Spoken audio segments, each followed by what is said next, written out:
Hello all, my name is Kyle, and I am here to discuss the drone policy of the Danish Theocratic Republic of Donethal.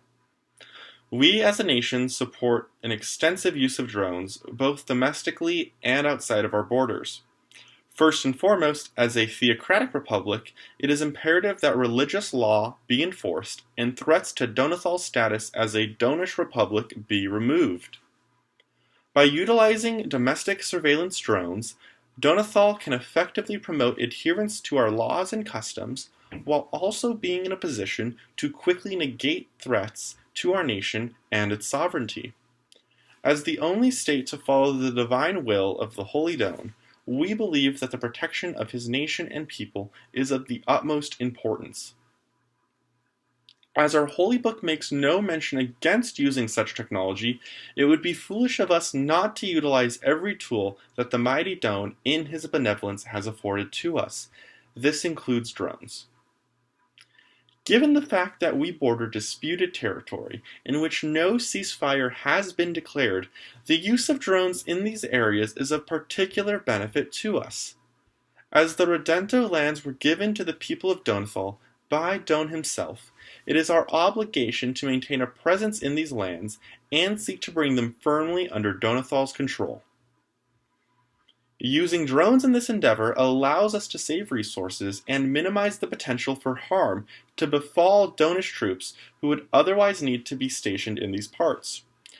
Drones also serve a unique intelligence gathering function that would be otherwise unable to be fulfilled by our troops in this region. While the Danish people are strongly in support of maintaining peace in our region, we acknowledge that other nations may not be so willing to avoid military action. Because the nations of Dhaka and Cavan have falsely made claims to lands belonging to Donethal, we feel it is necessary to use drones to conduct foreign surveillance of these nations and the movement of their military to see if they are engaged in any provocative actions in the Redento region. Such advanced surveillance would be impossible without the use of drones, and leave Donethal in a vulnerable state in this area. Drones are also useful to our nation as a way to protect our oil-rich lands and refineries from attack. We understand that our oil reserves have been a source of great wealth as well as envy from other nations, and we seek to protect the resources that Don has entrusted to our care. This means defending our oil from other nations as well as domestic eco-terrorists who would seek to disrupt our own domestic energy production.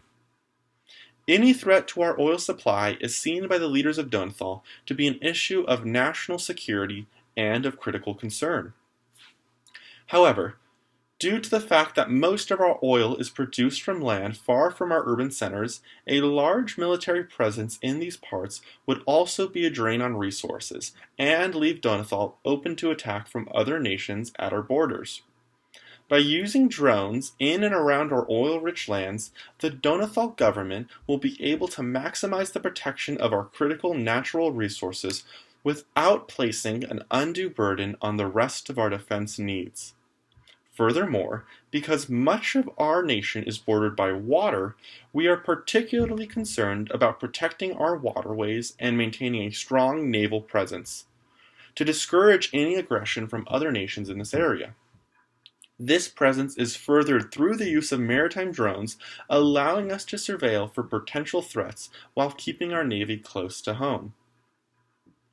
Because drones serve a practical function in protecting Donethal, and their use is not inconsistent with the holy teachings of Don, we believe a robust drone policy is the best course of action for our nation. Thank you all for listening, and I look forward to discussing your comments more below.